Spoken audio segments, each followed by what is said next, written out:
Bismillahirrahmanirrahim. Assalamualaikum warahmatullahi wabarakatuh.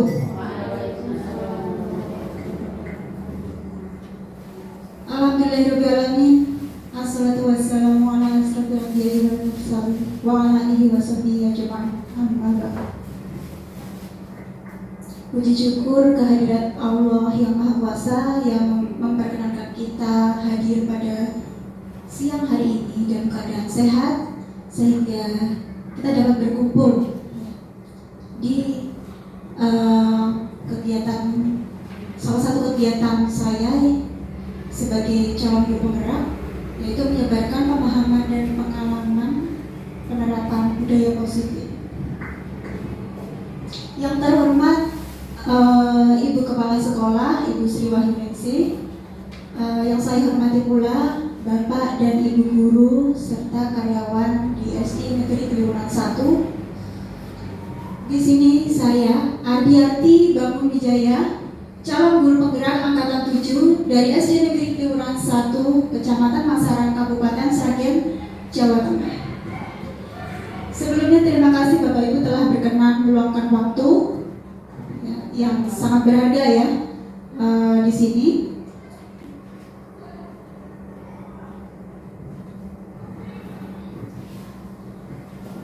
Sebelum saya menyampaikan beberapa poin tentang materi yang telah saya dapatkan selama mengikuti guru penggerak, salah satunya budaya positif, saya ingin menyampaikan keselamatan dan kebahagiaan di guru penggerak dan bisa kita aplikasikan di kehidupan sehari juga. Ada salam yang namanya salam dan bahagia. Nanti kita bersama-sama ya Bapak Ibu, seperti ini. Salam dan bahagia gitu ya. Bersama-sama. Salam dan bahagia.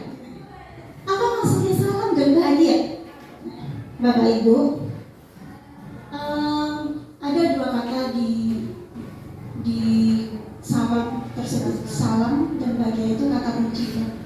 Salam itu berasal dari filosofi Ki Hajar Dewantara, bahwa Ki Hajar Dewantara pernah menyampaikan pendidikan dan pengajaran itu adalah usaha persiapan dan persediaan untuk segala kepentingan hidup manusia, baik dalam hidup bermasyarakat maupun hidup berbudaya dalam arti yang seluas-luasnya.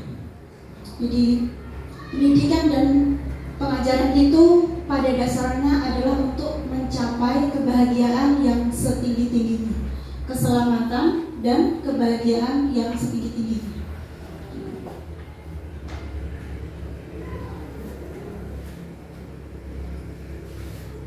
Ada 7 poin yang ingin saya sampaikan. Pertama, perubahan paradigma belajar. Kedua, disiplin positif. 3, motivasi perilaku manusia. 4, kebutuhan dasar. 5, posisi kontrol restitusi. 6, keyakinan kelas. Dan terakhir, segitiga restitusi. Saya mohon selama 60 sampai 120 menit ke depan Bapak Ibu meluangkan waktu untuk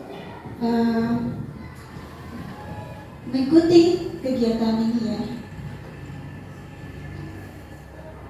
Sebelumnya Bapak Ibu, ini sebagai pemantik, setuju atau tidak hukuman dapat mendisiplinkan anak? Setuju buatan Bapak Ibu? Cici Mawon, setuju atau tidak? Tergantung hukumannya. Tergantung hukumannya. Oke, tergantung hukumannya. Berarti bisa mendisiplinkan anak tergantung hukumannya. Oke, berarti setuju. Yang kedua, pemberian hukuman dalam hal positif seperti membaca atau membersihkan halaman sekolah dapat meningkatkan disiplin anak. Setuju atau tidak? Setuju. Kita kunci jawabannya, nanti kita akan melihat setelah acara ini berakhir. Yang ketiga, memberi penghargaan dapat meningkatkan motivasi belajar anak. Setuju. Semua setuju bahwa ketiga ini dapat memberikan efek yang positif kepada anak.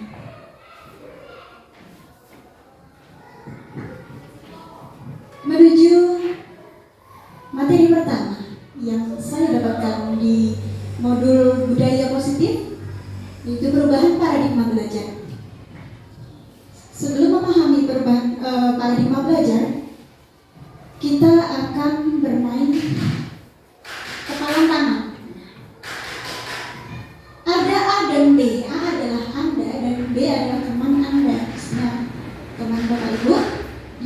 usah yang A teman di jenengan, yang B teman di samping jenengan ya Bu, Bapak. Ambillah sebuah benda, anggaplah itu sesuatu yang sangat berharga untuk Anda. Coba mungkin bolpen. Satu orang saja di satu meja, satu orang saja yang memegang benda. Mohon ambil satu bolpen.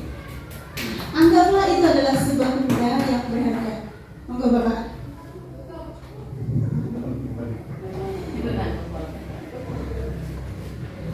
Letakkan di salah satu tangan Anda dan genggam benda tersebut dengan segala daya. Genggam dengan sekuat tenaga.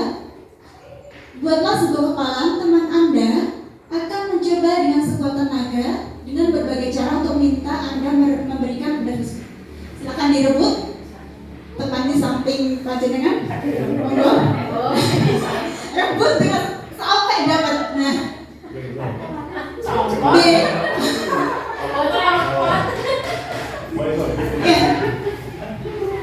Ya, yang B bisa membujuk, mengancam, hardik, merayu, menyuap, apa saja yang bisa membuka kepala. Silakan berusaha sampai mendapatkan apa yang dipegang teman kita. Bisa ada yang berhasil.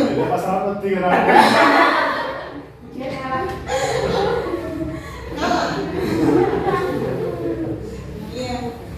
Apa yang terjadi? Ada yang tidak dapat?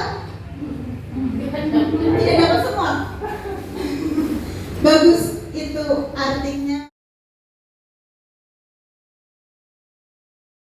kita mendapatkan paradigma bahwa apa yang kita genggam, apa yang menjadi nilai prinsip kita itu harus kuat ya, tidak bisa diubah oleh orang lain. Ini ada miskonsepsi atau salah persepsi, salah pemikiran tentang teori kontrol dari Dr. William Glasser, bahwa guru itu sebagai guru bisa mengontrol murid. Nah itu yang pertama. Kedua, kritik dan membuat orang merasa bersalah itu dapat menguatkan karakter.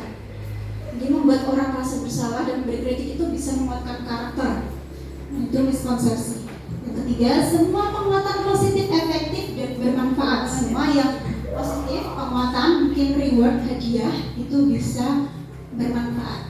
Itu miskonsepsi. Yang keempat, orang dewasa memiliki hak untuk memaksa. Nah itu terkait juga dengan budaya ya. Mungkin yang lebih tua atau orang dewasa itu punya hak untuk memaksa yang lebih muda atau yang apapun yang kita anggap di bawah kita itu yang dianggap di bawah kita, dianggap dalam tanda kutip. Ini adalah sebuah miskonsepsi, walaupun kita tetap juga harus sebagai orang yang berbudaya ya, tetap harus menghormati, itu penting ke semua orang, terutama yang lebih tua karena dianggap telah berpengalaman atau senior.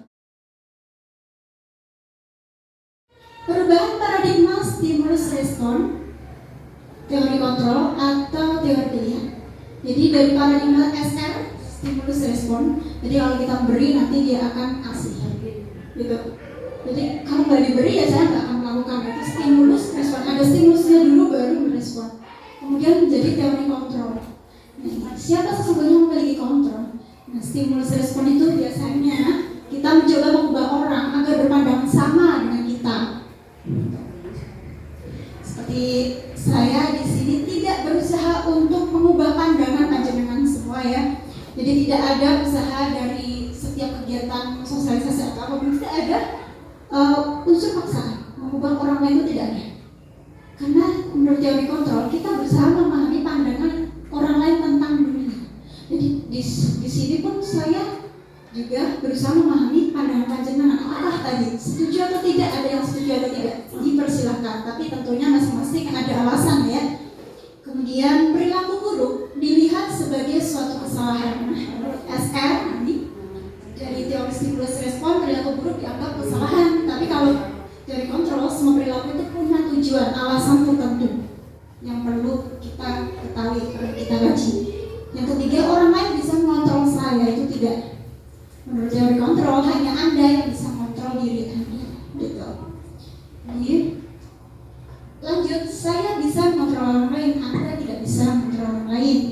Ya, hanya motivasi internal yang bisa mengontrol diri sendiri. Lanjut, kemaksaan ada pada saat bujukan gagal. Jika dibujuk gagal, bisa dipaksa. Itu menurut SR. Kalau menurut teori kontrol, kolaborasi dan konsensus, nah, kesepakatan itu menciptakan pilihan-pilihan baru. Menurut SR, dari teori kontrol, dari teori stimulus respon, model berpikir menang atau kalah. Jadi pilihannya menang atau kalah. Kalau teori pilihan itu adanya menang sama menang, Bapak Ibu.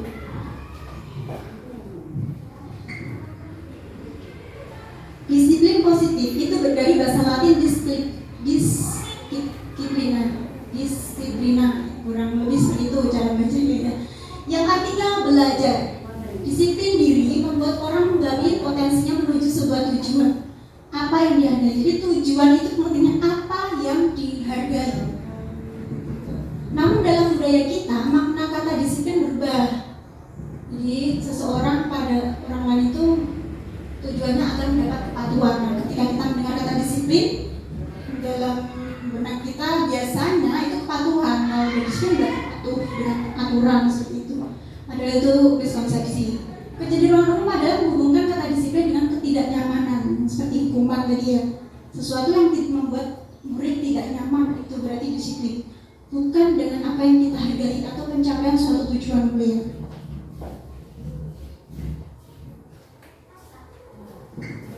Ini ada saya kutip dari Ki Hajar Dewantara, Bapak Pendidikan kita.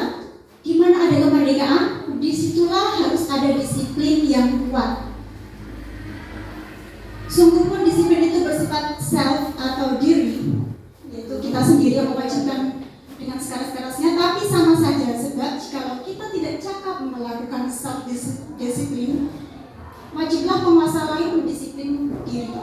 Dan peraturan demikian itulah harus ada di dalam suasana yang merdeka. Itu ucapan dari beliau Bapak Pendidikan kita Ki Hajar Dewantara. Jika kita tidak memiliki motivasi internal, maka kita memerlukan pihak lain untuk mendisiplinkan kita atau motivasi eksternal seperti saat kita lagi tidak semangat, kitalah yang membutuhkan motivasi eksternal dari lingkungan sekitar. Jadi bukan orang lain yang mengontrol kita, tapi kitalah yang menentukan apakah membutuhkan motivasi eksternal atau memang internal saja cukup. Motivasi perilaku manusia. Ini bab kedua. Jadi ada beberapa motif. Kita biasa dengar motif itu di berita apa sih? Kata motif itu biasanya di berita apa? Di berita kriminal gitu ya. Motifnya apa gitu. Nah kalau di sini pun di diri kita sebagai manusia itu ada motif tertentu, memang ada alasan tertentu. Ada motivasi eksternal, motivasi internal. Contohnya ini, untuk menghindari ketidaknyamanan, ada yang dia itu mentaati sebuah aturan tujuannya untuk menghindari ketidaknyamanan atau hukuman. Apa yang akan terjadi apabila saya tidak melakukannya? Itu rasa yang tidak nyaman itu motivasi eksternal, alasan manusia berbuat kadang itu, kadang juga untuk mendapatkan imbalan dari orang lain atau institusi. Misalnya apa yang saya dapatkan bila saya melakukannya, itu kan motivasi eksternal juga. Nah, yang terakhir untuk menghargai diri sendiri. Saya akan menjadi orang seperti apa bila saya melakukannya. Itu adalah motivasi internal. Inilah tujuan dari disiplin positif. Merdeka menurut Ki Hajar Dewantara itu artinya tidak hanya terlepas dari perintah, tapi juga cakap buat memerintah diri sendiri. Diri kita itu kita sendiri yang memerintah. Ada 5 kebutuhan dasar manusia. Kebutuhan ini diperoleh dari nilai-nilai kebajikan yang diterima oleh semua orang. Nilai-nilai kebajikan yang diterima oleh semua orang itu maksudnya kalau di Jawa itu diterima, di luar negeri pun juga akan menerima hal yang sama. Itu misalnya kita menolong orang lain, apakah orang sana itu juga menerima iya, itu artinya adalah nilai kebajikan. Itu adalah dasar dari kebutuhan kita. Ini kebutuhan dasar ini adalah kebutuhan yang diinginkan oleh semua orang tanpa terkecuali, semua golongan apapun, siapapun. Kasih sayang dan rasa diterima, siapapun pasti akan membutuhkan rasa kasih sayang dan rasa diterima. Kemudian kebutuhan penguasaan. Kemudian ada juga kebutuhan bertahan hidup, itu udah naluri sebagai manusia untuk bertahan hidup. Kemudian kesenangan, ingin senang, kemudian ingin bebas, kebebasan. Ada 5 kebutuhan dasar. Setelah memahami kebutuhan dasar ini, kita akan menerapkan posisi kontrol restitusi di bab ketiga. Ada 5 posisi kontrol. Pertama itu penghukum, pembuat rasa bersalah, teman, pemantau, manajer. Ini berurutan. Jadi kalau sebagai penghukum, misalnya guru berbuat menunjuk-nunjuk, menyakiti, menyindir, itu sebagai penghukum. Berarti guru memposisikan diri sebagai penghukum. Pembuat rasa bersalah itu dengan berceramah. Seharusnya kamu begini. Ibu berceramah kamu. Nah, itu adalah pembuat rasa bersalah.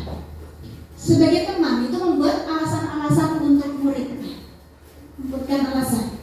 Sebagai pemantau itu menghitung dan mengukur terkait kebijakan juga. Kemudian manajer mengajukan pertanyaan-pertanyaan.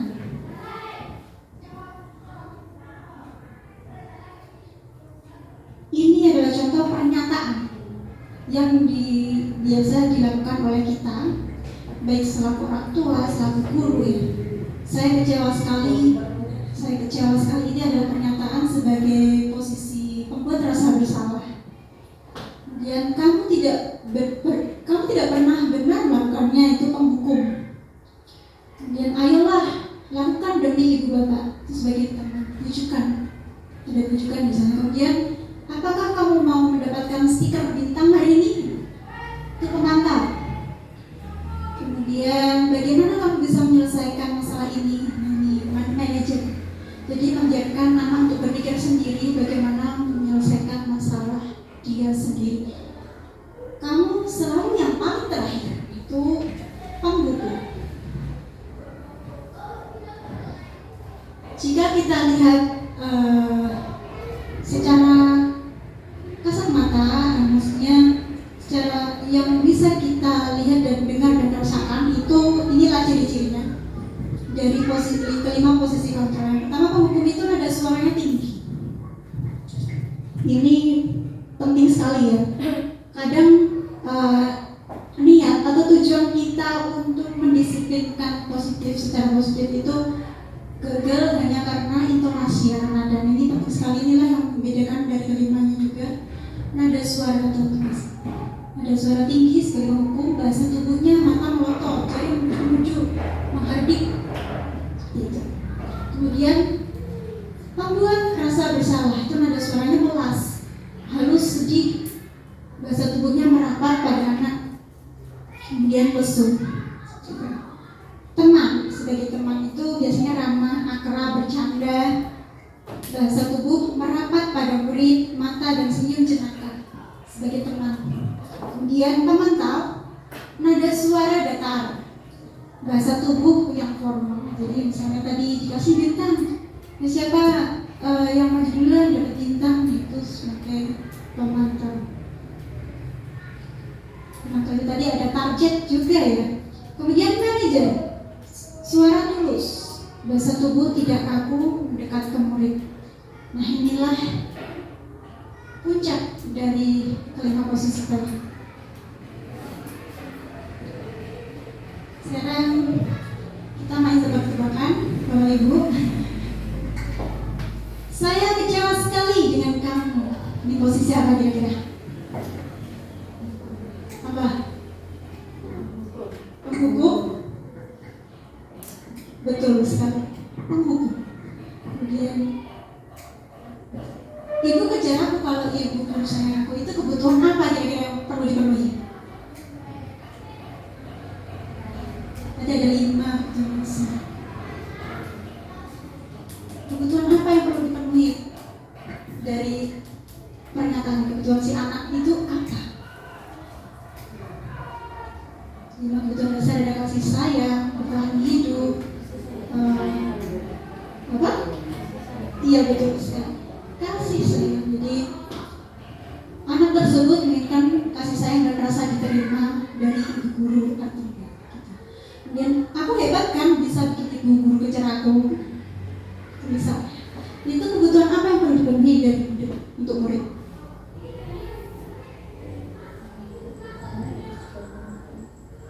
Kebutuhan apa? Dikasih sayang. Kemudian lupa. Buka. Nih, kira-kira yang mana? Apa Bapak? Rasa senang. Bisa? Bisa diterima? Boleh, silakan. Bapak ini rasa senang. Kira-kira alasan apa Bapak? Merasa senang karena dikejar gitu ya Bapak ini. Ada pendapat lain mungkin? Kira-kira kebutuhan apa ya dia? Anak tersebut bangga bisa dipercaya. Ya, tadi karena kasih sayang dan rasa diterima. Boleh. Alasannya apa Bu? Kenapa? Tadi si murid melakukan kesalahan, kemudian minta dikejar, akhirnya dikejar. Saya berhasil membuat guru tersebut mengajar saya. Gitu. Misalnya seperti itu. Kenapa ibu menjawab kasih sayang? Itu pasti ada alasannya, ya? Apa coba? Dengan pendekatan dia punya kesalahan dan dia merasa bersalah, bisa diberi kasih sayang itu biar dia tahu kesalahan ini. Tidak kalau punya kesalahan tidak harus dimarahin dan mungkin perlu dimarahin. Karena membutuhkan pendekatan sehingga itu termasuk kebutuhan kasih sayang. Bisa juga diterima alasan tersebut. Ada yang lain mungkin? Sinten? Monggo. Ada yang mungkin berbeda pendapat? Penguasaan bisa. Merasa, oh saya telah menguasai gitu. Saya telah menguasai, berhasil mendapatkan perhatian dari guru tersebut, bisa membuat guru tersebut membutuhkan saya. Seperti itu penguasaan. Itu juga bisa. Semua itu bisa selama ada alasannya. Ya bisa kan?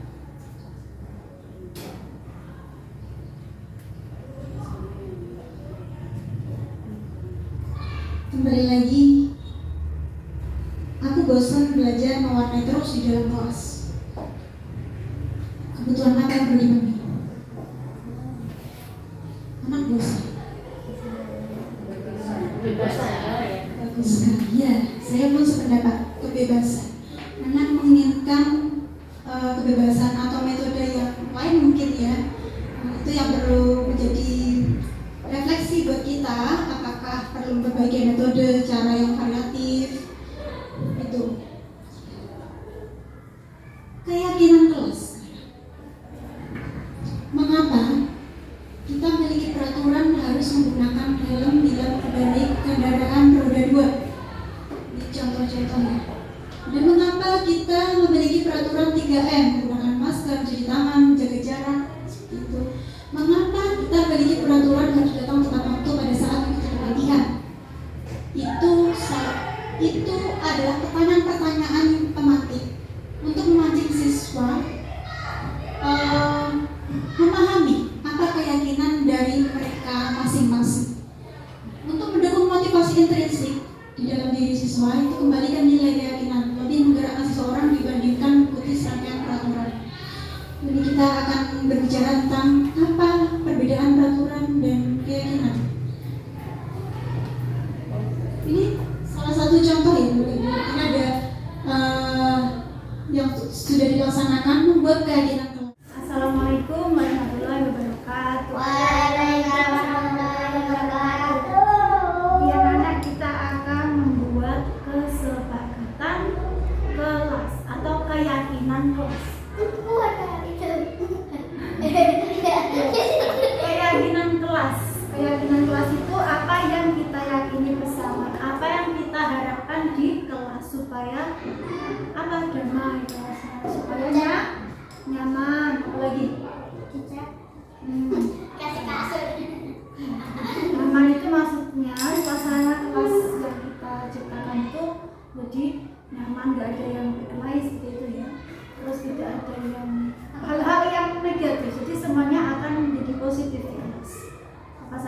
kita harapkan. Nah, biasanya kita tidak mengharapkan apa? Kita tidak mengharapkan itu. Kita tidak mengharapkan rame di kelas. Mengharapkan enggak? Enggak. Berarti kalau kita tidak mengharapkan itu, harapan kita apa? Kelas tenang. Jadi nanti kita akan bahas seperti itu. Apa harapan kita di kelas? Apa? Ini terus pertama Itu nanti. ya kamu kena. Ayo perhatikan. Nah ini salah satu tadi ini yang tidak diharapkan kan? Kalau ada yang berjarak, itu seharusnya itu namanya peraturan. Tapi kita akan berkeyakinan kelas. Pertama, tulis dulu semua berpendapat ya. Diusul apa sih? Menurutmu di kelas ngapain sih gitu ya? Bercanda. Di kelas bercanda? Gojek. Jadi belajar ditulis dulu belajar. Satu belajar mendapatkan ilmu. Sama yang belajar ya? Sama nggak? Sama. Kalau sama sudah nggak usah ditulis. Nggak apa-apa. Yuk. Apa? Rukun ditulis. Jangan berantem sama rukun sama tidak? Itu satu saja. Rukun. Lagi belajar. Saling membantu boleh. Setuju ya? Saling bantu. Bermain bersama. Ditulis dulu. Bermain bersama sama saling membantu. Sama enggak? Lagi apa?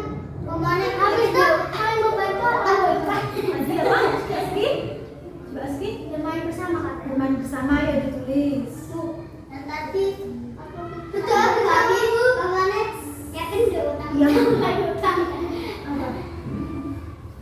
Apa tadi? Ditang-tang tadi? Apa?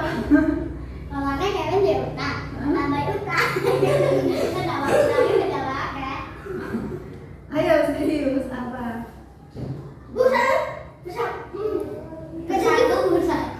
Bersatu. Bersama aja yang bersama tadi. Intinya satu. Iya itu bersatu. Berdoa ya? Berdoa gitu aja. Doa saja ya, setuju ya? Jadi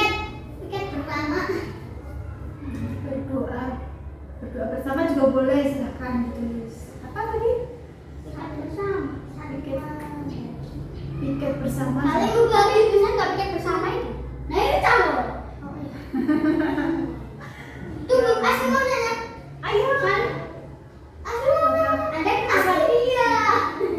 Apapun.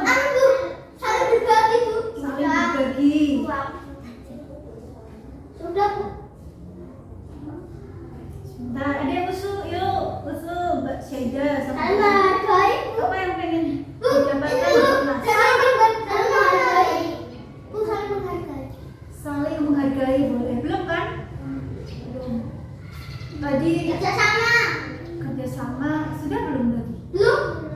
Ini bermain bersama. Saling kerja sama. Kerjasama boleh.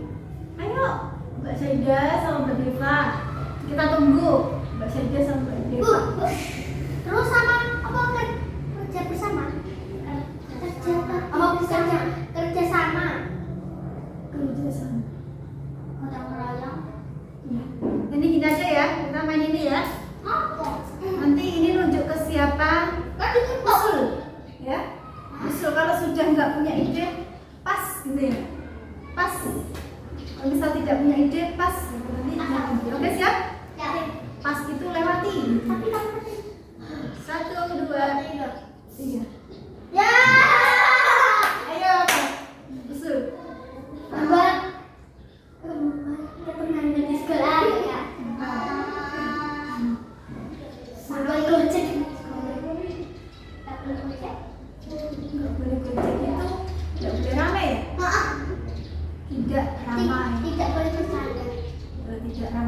satu tidak kerjaan, silakan ditulis. Tidak tidur, tidak boleh tidur. Yuk kamu yang minta. Ya. Kamu Syaidah. Aku jangan bu, aku gak minta. Tadi gini. Dari luar ibu. Pas. Badinda. Kalian lagi kesel. Tapi aku jangan apa? Ini apa? Kalau mau apa itu pas sama udah bu, tadi kan aku Oke, nggak apa-apa. Ada yang lain? Tidak ada. sakit. Jangan tidur. Mau dipakai? Mau dipakai? Pendapatnya tadi tidak tidur di kelas? Setuju tidak? Tidak tidur di kelas. Ada yang nggak setuju? Jadi boleh tidur di kelas boleh? Tidak tidur di kelas. Tidak tidur di kelas. Ya, benar.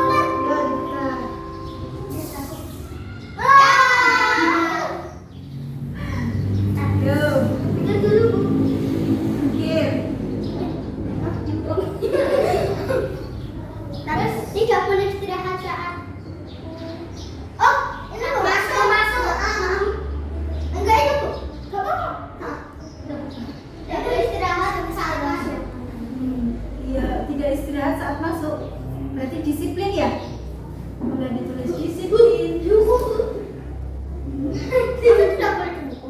Ya Allah. Harus disiplin. Sudah? Sudah. Ya. Belum. Aku nggak ngerti. Bebas. Enggak, pas juga boleh. Nggak ngerti. Pas. Rasio. Ya.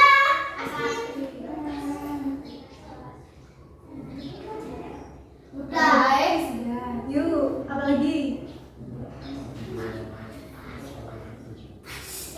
Pas, apa ini?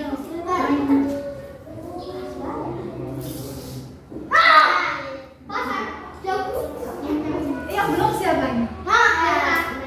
Oh iya, ayo, Mbak Deva. Deva, langsung. Tidak mencoret-coret. Aku tahu. Lihat itu bu, aku ada surat babi. Siapa ini? Nggak tahu. Aku udah masuk di satu kelompok. Oh ini. Oh udah lama. Ada Bisa dicek ya. Nanti Aku kayaknya kelas 4. jangan mencoret-coret tembok di tempat yang tidak Tapi seharusnya. dia tidak mencoret. Mencoret buku bu. Tidak buku. Tidak mencoret. Tidak mencoret.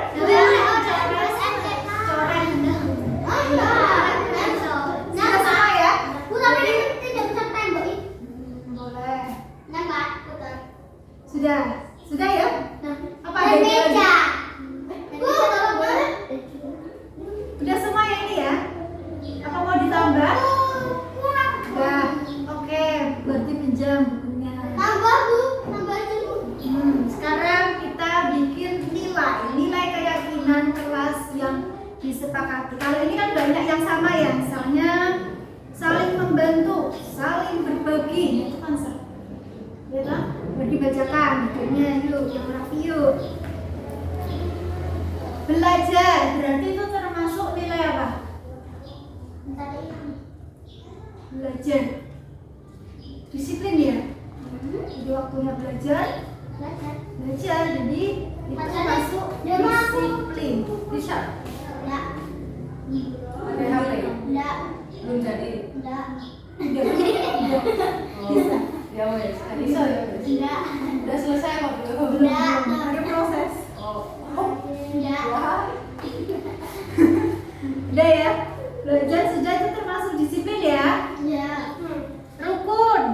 Ya, rukun berarti kita ini nilai yang kita yakini rukun. Terus saling membantu. Saling membantu itu nilai apa? Bersatu. Bu, harusnya itu tidak Satu ada. Kita masukkan ya bersatu. udah klik bu kok. Tadi tak aku kan mau bersatu tak telepon bu. Bu harusnya ada bu tadi aku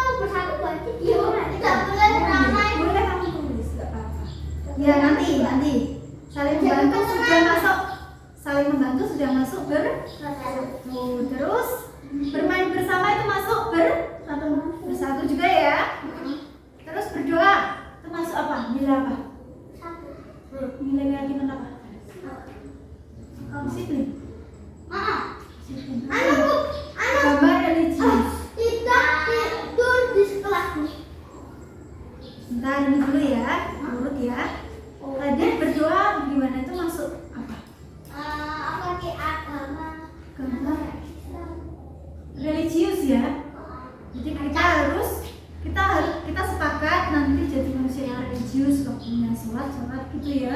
Ini ada atasan gue. Mana Bu? Kok mana yang lorong? Ditulis. Boleh pinjam pensilnya? Ini Bu. Patah. Religius. Udah ini kita pakai ini berdoa itu termasuk religius. Piket bersama termasuk yang mana?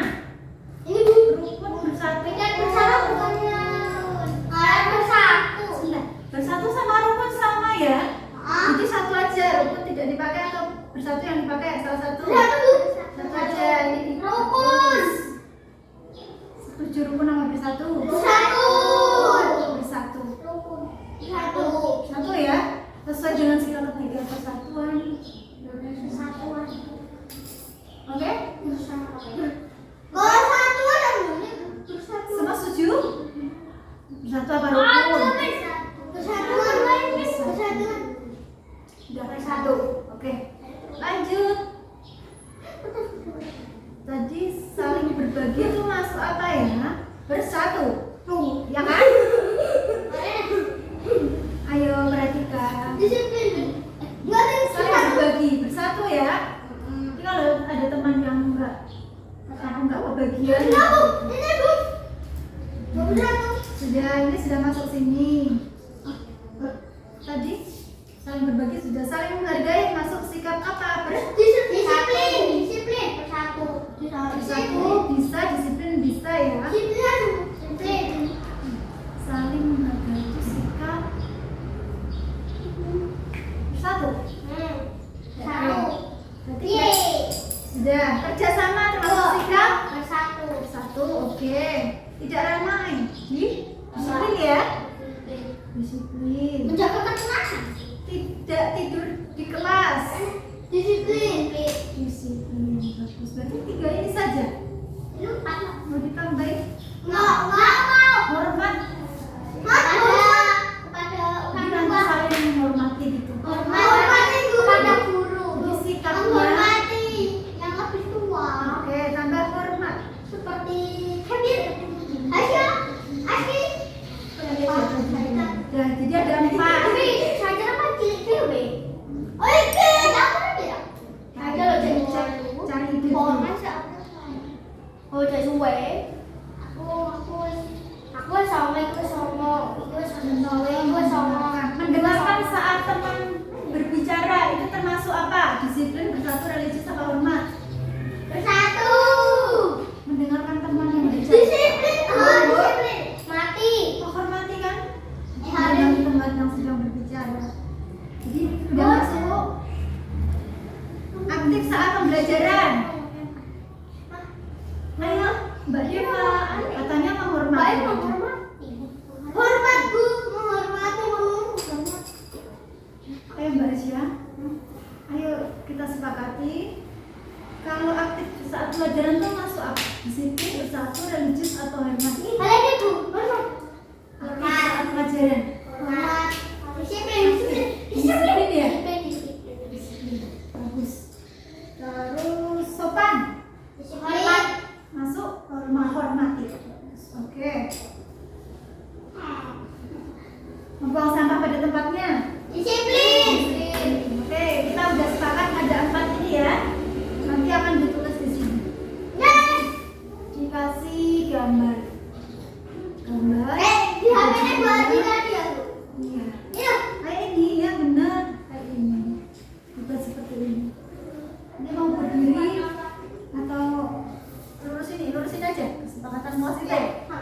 Oh, yang kita juga diwarisi nanti. Nanti tulis kesepakatan. Tadi akan gambar terus pinggir-pinggir sini nanti kasih hiasan. Oke, Wah, siap. apa? Kamu mau menghias? Aku. Mau? Buat hiasan. Ininya kasih hiasan kayak begitu, terus ininya nanti dikasih garis. Boleh ya Bu? Pakai pensil. Sini pinggir-pinggirnya. Gak bisa, aku gak bisa hias.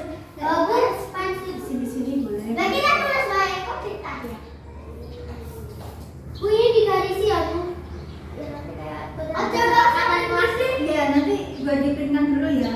kesepakatan kelas Kalau bisa ini printkan dulu. Yuk. Terus ini nanti nulis. Bu ini digaris kemana? Ada 4 kesepakatan tadi ya. bersatu religius. Enggak, Belum. dia kayak dia Jadi ini masuk bersatu. nanti aku. Rukun kan bersatu. Nanti lima Bu.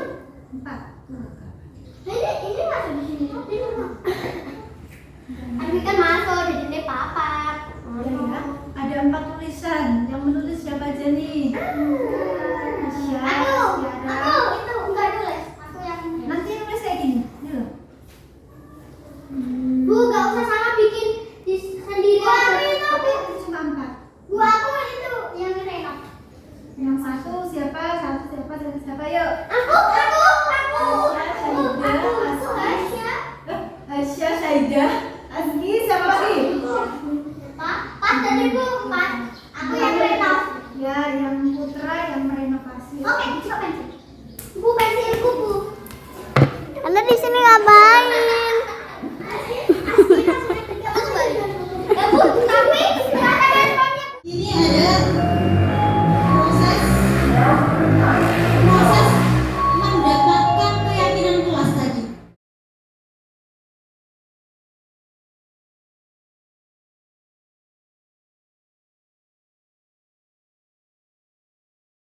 Prosesnya seperti ini. Harapan apa yang namanya tujuan kelas itu adalah apa yang diharapkan masing-masingnya. Jadi anak-anak kalian mengharapkan di kelas ini seperti apa misalnya dengan pertanyaan matematik seperti itu. Kita berharap ini ada tulisan saling berbagi, saling menghargai, kerjasama, tidak ramai. Nah, setelah dibuat seperti ini, kami mendiskusikan. Mereka juga menyebutkan disiplin, kata disiplin, bersatu dan sebagainya. Kemudian dilihat dari awal, misalnya saling berbagi itu bisa masuk nilai apa yang kita yakini. Ternyata mereka menjawab nilai bersatu. Misalnya ada berbeda pendapat, tanyakan alasannya. Nilai bersatu, oke, nilai bersatu. Kemudian saling menghargai itu masuk nilai apa? Hormat, oke, masukkan ke hormat. Kerjasama itu nilai apa? Bersatu, oke, itu udah masuk bersatu. Jadi ini udah nggak dipakai. Kemudian tidak ramah itu masuk nilai apa? Disiplin Bu, misalnya ini sudah masuk disiplin, ini tidak dipakai. Tidak tidur di kelas itu masuk apa? Disiplin, itu masuk ke disiplin. Jadi di kelas saya buat kesepakatan itu 4 ini. Disiplin, bersatu, religius, dan hormat.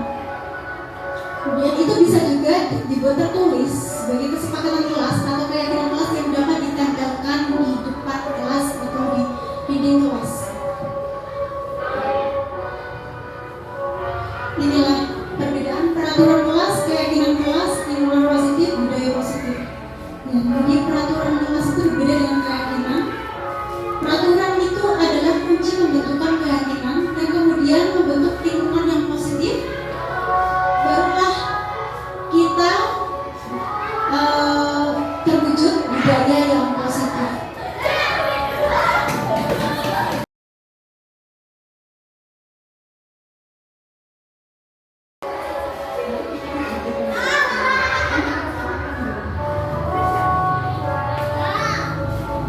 Bapak Ibu, menurut Bapak Ibu mana yang menunjukkan keyakinan kelas dan alasannya apa? Apakah yang kanan atau yang kiri? Yang mana? Tolong coba Bapak Ibu. Yang kanan, yang hijau atau yang putih itu? Yang putih. Ada pendapat lain? Putih. Ya. Kenapa menjawab putih Bapak Ibu? Ada kejadian dulu terlalu Iya. Yang kanan itu cenderung peraturan ya, peraturan. Kalau yang kiri itu adalah kesepakatan kelas, keyakinan kelas sama saja. Itu misalnya kami saling menyayangi itu dapat ditujukan dengan misalnya rasa menghormati satu sama lain, terus ada semangat belajar, peduli, gitu. Itu yang diyakini oleh setiap kelas masing-masing. Nilai-nilai yang diyakini. Ada peraturan, selalu kembalikan buku ke tempatnya. keyakinan kelas apa yang bisa dibuat? Satu kata saja mungkin. Disiplin. Oke, kita kunci ya. Yang pertama disiplin. Yang kedua dilarang mengganggu orang lain.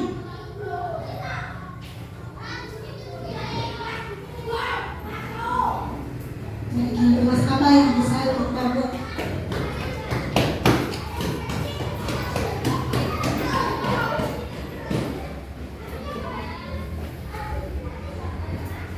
Keamanan mungkin ya, atau kenyamanan, boleh ya. Kemudian hadir 15 menit sebelum pembelajaran online, disiplin. Kemudian dilarang melakukan kekerasan, keamanan ya. Kemudian dilarang menggunakan narkoba, kesehatan ya. Bergantian atau menunggu giliran, disiplin. Gunakan masker, sehat. Jangan berlari di kelas atau koridor, keamanan. Seperti inilah keyakinan kelas yang bisa boleh ya kita menggunakan. Ini bukan jawaban yang tepat, bukan, tapi kita punya persepsi sendiri-sendiri ya. Jadi misalnya selalu membalikan buku itu berarti memupuk rasa tanggung jawab, sehingga kayak kelas pertama tanggung jawab seperti itu contohnya. Terus menghormati itu karena tidak mengganggu orang lain, bisa juga berkomitmen. Itu ada pilihan-pilihan yang bisa kita gunakan sebagai keyakinan kelas. Ya, dan seterusnya. Selanjutnya segitiga restitusi. Ada 3 langkah segitiga restitusi. Yang pertama, menstabilkan identitas. Jadi menurut teori kontrol, kita semua akan melakukan hal terbaik yang bisa kita lakukan dengan cara menstabilkan identitas. Misalnya, ketika anak berbuat salah, kita bisa mengucapkan, "Ibu dengar kamu telah melakukan kesalahan. Tidak apa-apa, semua orang bisa melakukan kesalahan." Itu manusiawi. Itu menstabilkan identitas bahwa semua orang itu bisa salah, tidak hanya dia saja. Sehingga tidak ada rasa takut di sana. Kemudian validasi tindakan yang salah. Di semua perilaku itu memiliki alasan pasti. Di anak itu berbuat kesalahan itu ada alasannya. Kenapa kamu memukul? Oh, ternyata saya dipukul duluan. Misalnya ya, kita tidak tahu. Ternyata ada alasan melakukan tindakan yang salah tersebut. Kemudian ketiga, menanyakan keyakinan. Kita semua memiliki motivasi yang internal. Jadi setiap anak pun punya keyakinan, kepercayaan yang diyakini, yang mungkin kalaupun tidak didapat dari sekolah pun pasti di rumah akan sudah mendapatkan sedari dini, sedari kecil. Misalnya dengan pertanyaan, apakah dengan memukul tadi sesuai dengan keyakinan kamu? Itu kalau anak menjawab tidak, berarti anak tersebut sudah mengakui sendiri bahwa perbuatannya salah. Dan apa tindakan yang ingin kamu lakukan? Yang pertanyaan seperti itu, tindakan apa yang ingin kamu lakukan untuk memperbaiki kesalahanmu yang melanggar keyakinanmu sendiri? Itu dia yang akan menentukan hukuman bagi diri sendiri, disiplin bagi diri sendiri. Gak selalu hukuman ya, dia sendiri yang akan menentukan apa yang harus dia lakukan setelah membuat kesalahan tersebut. Inilah segitiga restitusi. Pertama, menstabilkan identitas. Karena setiap orang pasti pernah melakukan kesalahan. Itu yang perlu ditekankan kepada siswa, bahwa kita sendiri sebagai guru pun sering salah ya. Sama saja, jadi bukan berarti tanpa celah juga gitu. Kemudian anak pun bisa memberi masukan juga kepada guru dengan tindakan yang sama, misalnya dengan memberikan masukan yang baik, yang sopan seperti itu ya. Dan kamu bukan satu-satunya yang pernah melakukan ini. Gitu. Kita bisa memberikan contoh yang positif kepada anak supaya anak belajar dari kesalahan orang lain, belajar dari apa yang sudah terjadi mungkin. kemudian memvalidasi kebutuhan. Kamu tentu punya alasan mengapa melakukan itu. Ditanyakan alasannya. Dan adakah cara yang lebih efektif untuk mendapatkan apa yang kamu butuhkan? Nah, kita menanyakan kebutuhan anak tersebut itu apa sih? Jadi supaya tahu sebenarnya yang anak tersebut butuhkan itu apa. Oh, ternyata saya tidak mendapatkan misalnya kasih sayang dari ibu guru atau orang tua atau teman dekat, mungkin kita tidak tahu ya. Jadi mungkin ada bullying, biasanya yang lagi kita gencarkan ini adalah efek negatif dari bullying. Jadi perlu kita perhatikan juga kebutuhan murid kita. Kemudian menanyakan keyakinan, nilai apa yang telah kita sepakati bersama. Misalnya di kelas kan ada keyakinan kelas, itu yang kita sepakati bersama sedari awal. Itu bisa ditanyakan kembali, apakah itu sesuai dengan nilai keyakinan, mungkin kalau belum dibahas dengan nilai keyakinan anak tersebut, atau dengan nilai keyakinan kelas, atau dengan nilai yang diharapkan dari sekolah. Gitu. Kamu ingin jadi orang yang seperti apa? Gitu. Jadi anak tersebut ingin dirinya tuh bagaimana selanjutnya. Itu biarlah anak yang menentukan sendiri, tapi kita validasi itu, gitu. Jadi tidak dibiarkan. Video penerapan restitusi. Ini saya ada contoh penerapan restitusi.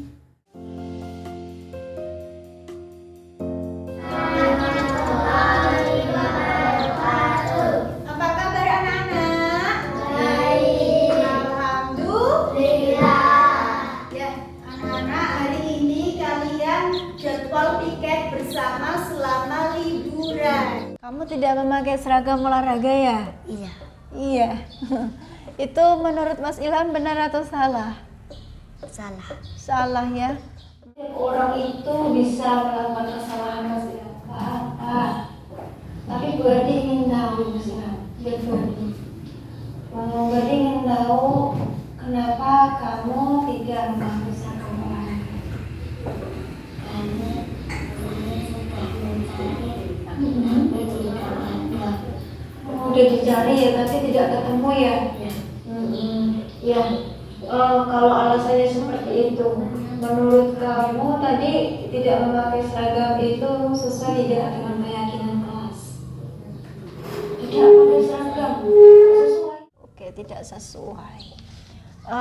Kamu memperbaiki? Baik. Memperbaiki, nggak, pinter banget, cah bagus. Jadi cara memperbaikinya bagaimana?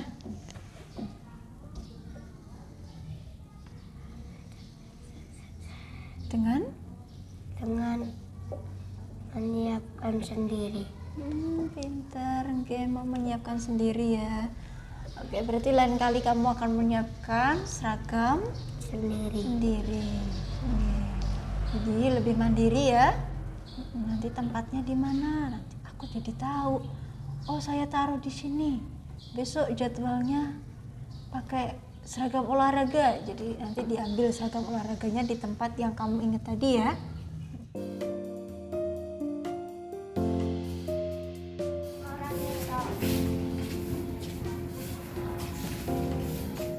Kedua,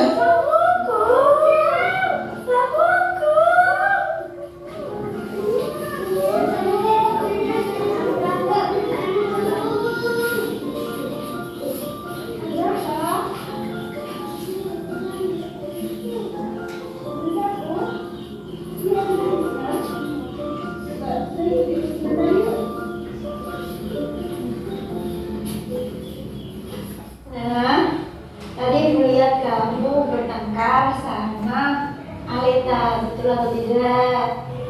Betul? Iya? Nah, itu kenapa kok bisa bertengkar seperti itu? Tidak boleh pinjam sapu. Tidak dibolehkan pinjam sapu. Menurut Susna itu perbuatannya benar atau tidak? Tidak. Tidak? Kenapa kok bisa tidak benar? Karena berantem. Karena berantem. Ya, jadi Husna setiap orang itu bisa melakukan kesalahan. Tadi Husna bilang perbuatannya Husna salah ya. Iya, itu tidak apa-apa. Tapi Bu Erdi ingin tahu kenapa kok bisa berantem.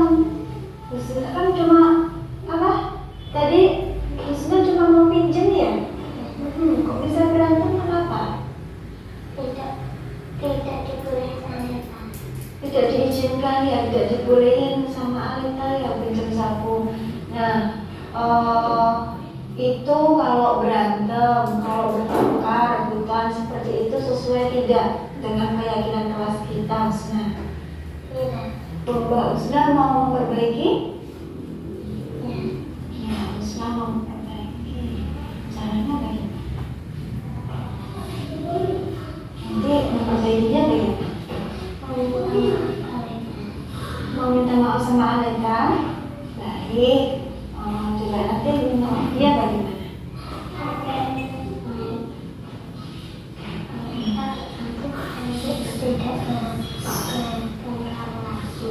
Tidak bertengkar lagi. Nanti kalau tidak diizinkan Alita, kamu bicara baik-baik gitu. Bicara baik-baik sama Alita supaya diizinkan untuk pinjam sapunya. Jadi kita bisa menerapkan dengan gaya kita sendiri-sendiri. Ya, baik. Pada intinya ada 3 tahap yang sebaiknya dipenuhi supaya kita dapat mencapai posisi control manager. Jadi supaya Anda tidak takut ketika melakukan kesalahan. Jadi tegas itu bukan berarti galak, bukan gitu. Tidak seperti itu lagi, dan mengontrol atau mendisiplinkan murid itu tidak selalu dengan hukuman, kecuali memang itu sebuah kesepakatan yang diinginkan oleh murid itu sendiri. Tadi kebiasaannya bisa jauh. Taksi saja, ini saya menanya aku itu. Naik ini orang tua murid ini. Satu pertanyaan, ketika anak itu salah, karena arogansi orang tua apa ya pengen ini bocah mapan, emosional yang mungkin saat ini saya itu pasal. Jadi ketika anak itu salah, udah orang tua itu marahnya yang di depan. Harapannya setelah diundang-undang ini bocah yang dalam. Seperti itu sih apa ya pas apa ya. Terima kasih. Saya jawab ya. Mungkin ini nanti maksud dia tidak bakal malah bagus. Jadi ada sesi diskusi loh. Iya. Kalau menurut saya ya, nanti kita bisa share masing-masing. Saya berharap nanti masing-masing curhat. Ya, curhat. Kalau saya begini Pak, mungkin ya. Kalau menurut teorinya loh, memang saya tahu itu tidak mudah. Saya belum pernah merasakan menjadi orang tua, tapi saya pernah merasakan jadi orang tua di sekolah. Ya. Itu tidak mudah untuk sabar. Makanya dianya surga ya Pak. Jadi di posisi kontrol tadi ada posisi manajer. Di sana usahakan kita mengontrol dewasa itu tidak hanya dewasa dari pengalaman atau pengetahuan, tapi emosi. Itu yang ilmu yang saya tahu, walaupun saya sendiri mungkin masih kurang juga ya. Ini emosi itulah yang menjadi PR semua orang, tidak hanya mungkin saya sendiri atau bapak sendiri, tidak. Jadi semua orang pun punya masalah yang sama. Bagaimana supaya berhasil menduduki posisi manajer di lingkungan keluarga ataupun di sekolah. Itu dengan kontrol emosi. Ya, kalau saya seperti itu. Kemudian ada nilai keyakinan bahwa yang anak itu mempunyai 2 kodrat Bapak Ibu. Jadi saya mendapatkan ilmu ini juga dari guru gerak. Anak mempunyai kodrat alam dan kodrat zaman. Dari alam, dari dia lahir itu sudah ada pemberian Tuhan. Jadi kita tidak begitu pun kenapa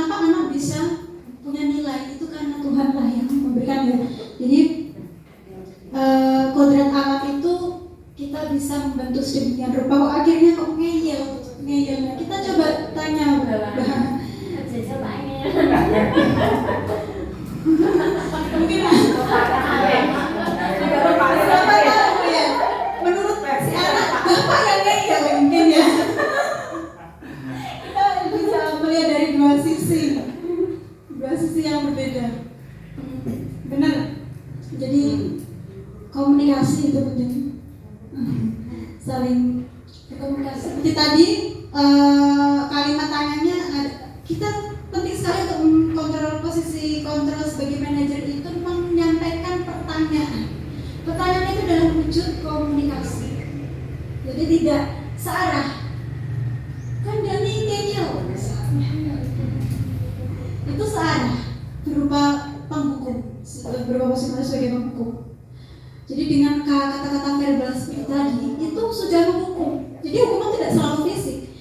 Dengan ucapan yang kamu tidak tahu ini, kamu kurang apa, itu adalah judgment atau hukuman, ngejudge.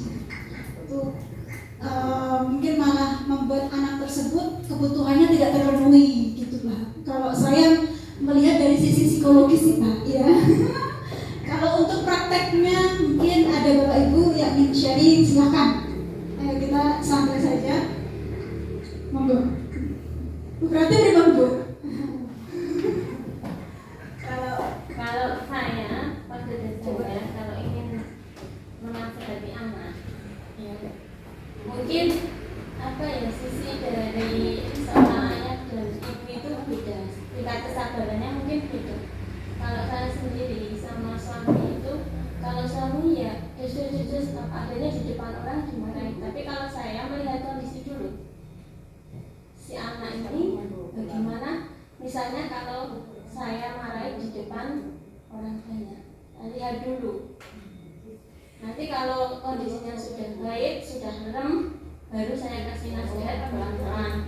Nah, di situ dari pengalaman itu saya bisa menarik istilahnya, oh ya, nek dikandani, nek bocah wis umuran semene iki nek dikandani, kuwi cara ngandaniine harus tahu sikon.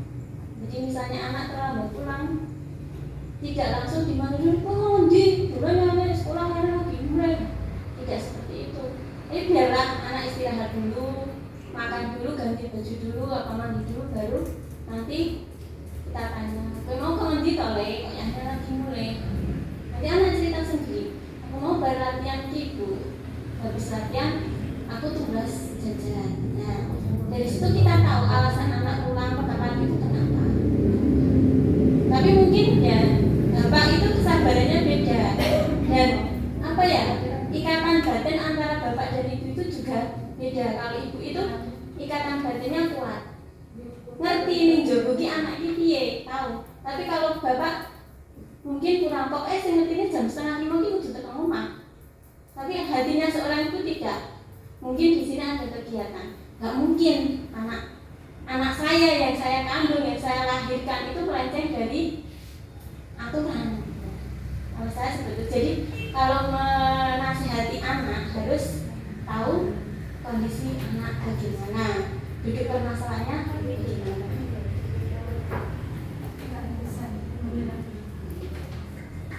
Bagus sekali. Pak, silakan sharing lagi, monggo. Pak Yanto.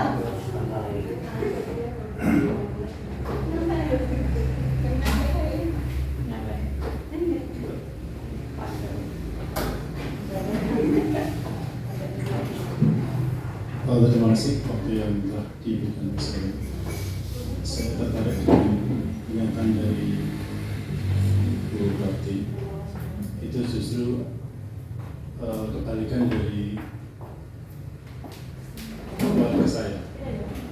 Contohnya di antara saya dengan istri itu kadang-kadang anak saya itu mah yang ditakuti ibunya, karena ibu selalu des. Kalau saya jangan dulu. Kemudian nanti kalau sudah waktu sudah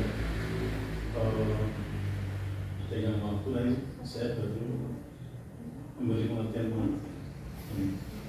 Jadi kita harus tahu karakter dari anak itu sendiri bagaimana. Kalau misalnya karakternya ini misalnya orang langsung ditegur, kadang-kadang berontak.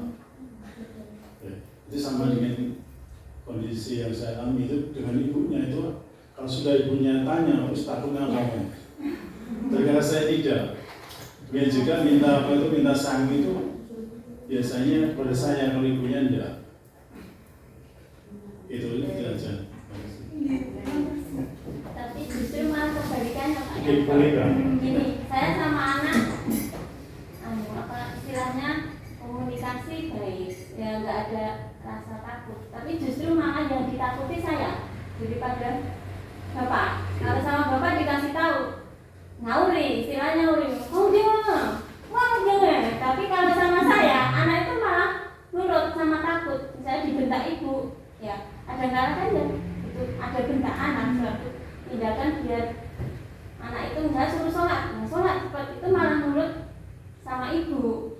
Padahal nek Adi marah, yang lebih marah itu malah bapak, tapi takutnya sama ibu. Dua sudut pandang yang berbeda ya. Iya. Ini karena gini Bapak Ibu, kan kita juga pernah, setiap anak punya karakter yang berbeda. Begitu juga orang tuanya. Ya.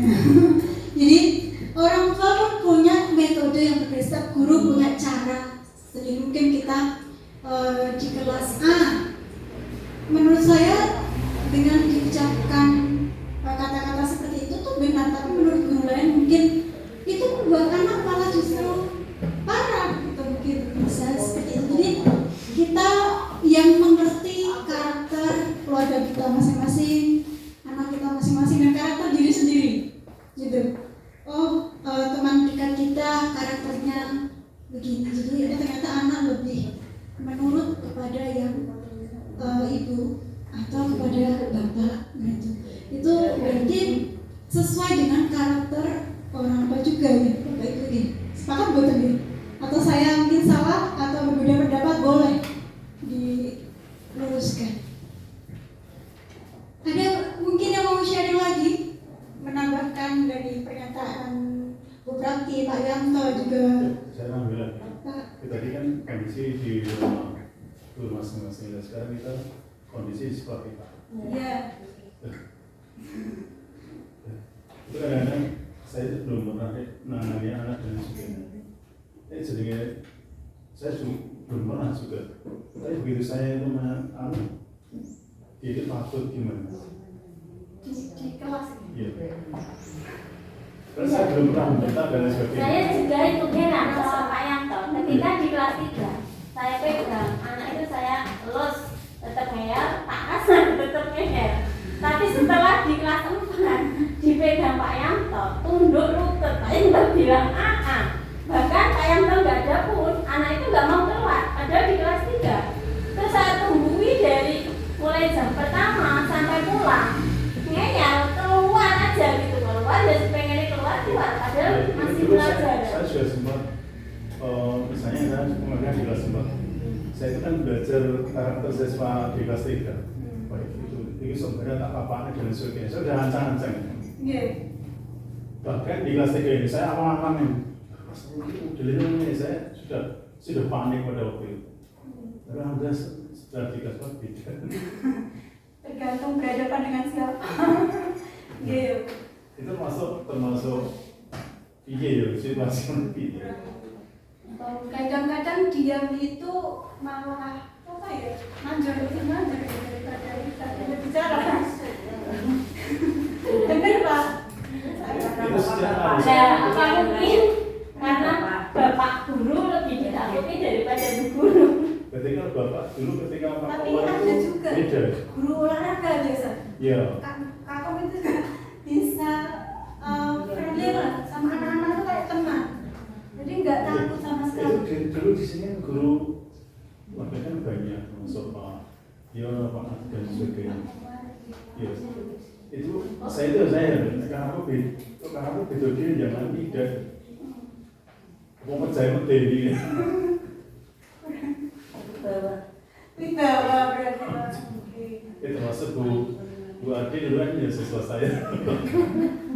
Jadi ya kok bisa? Berarti saya potong ya, saya kan. tragedi tuh. ada pengalaman di lampak yang saya Pertanyaan sendiri kenapa? Mungkin bisa tahu. Oh iya kan, ini yang saya mau kasih lagi ceritanya. Aib saya ya. Saya itu pernah tidur di kelas. Kalau sama Mbak Yanto mungkin karena termasuknya nyaman sih. Kalau cara menyampaikannya enak, jadi senang. Maksudnya Mbak Yanto waktu itu IPA, jadi passionnya di IPA. Anak-anak tuh senang IPA. Senang banget IPA karena menyampaikannya enak dan IPA itu menarik pelajarannya. Mungkin karena menyampaikannya. Terus pernah suatu saat tidur di kelas itu siapa ya? Pak Nardi deh. Pak Nardi, saya tidur di kelas itu. Pak Nardi kan orangnya supel ya, apa ya? Nyantai. Tapi teman-teman disuruh mendiamkan dan gak usah diganggu.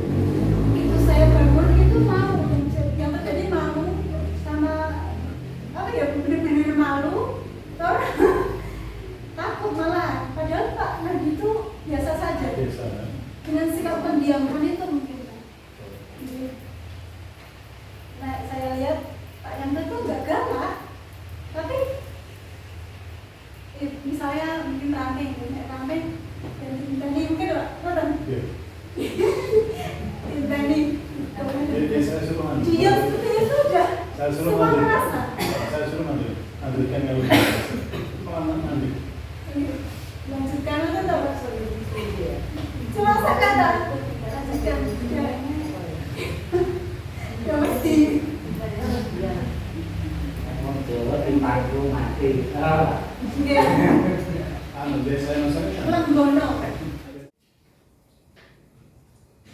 Selanjutnya nih, terakhir sebelum saya akhiri, ada kutipan, ilmu iku kelakonnya kanthi laku. Itu salah satu lirik dari Tembang Pocopat Pocong dalam serat ulang-ulang oleh Pakubuwono IV yang artinya bahwa ilmu itu baru dapat dipahami dengan sebenar-benarnya melalui penerapan dalam tingkah laku atau perbuatan. Di sini saya menafsirkan ada dua. Yang pertama bahwa untuk mendapatkan sebuah ilmu kita harus benar-benar melakukan atau berusaha. Itu yang pertama. Yang kedua bahwa saat kita telah mencapai sebuah ilmu, ilmu itu bisa dipahami dengan sebenarnya. Itu benar dipahami apabila kita benar-benar melakukannya. Gitu. Jadi kalau memang tingkah laku kita tidak sesuai dengan ilmu yang kita dapatkan, tentunya itu menjadi refleksi buat diri kita sendiri. Itu pun menjadi refleksi buat saya ya. Juga mungkin saya berharap kita semua dapat merefleksikan kutipan ini di kehidupan kita sehari-hari.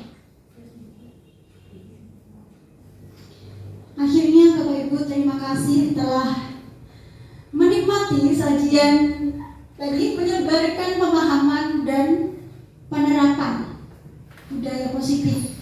Semoga dari ilmu yang saya dapatkan selama menjalani guru penggerak ini dapat memotivasi juga, karena ini telah memotivasi saya sendiri. Saya berharap ini juga dapat memotivasi Bapak Ibu. Mungkin sesuai slogan guru penggerak, pertama tergerak, bergerak, menggerakkan. Gitu. Yang pertama kita sendiri tergerak, kemudian kita bergerak, baru kita bisa menggerakkan orang lain. Gitu. Itu saja Bapak Ibu, terima kasih atas waktu yang telah diberikan. Mohon maaf, tentunya saya pasti ada kesalahan baik dari tutur atau mungkin tingkah laku. Ya, wassalamualaikum warahmatullahi wabarakatuh.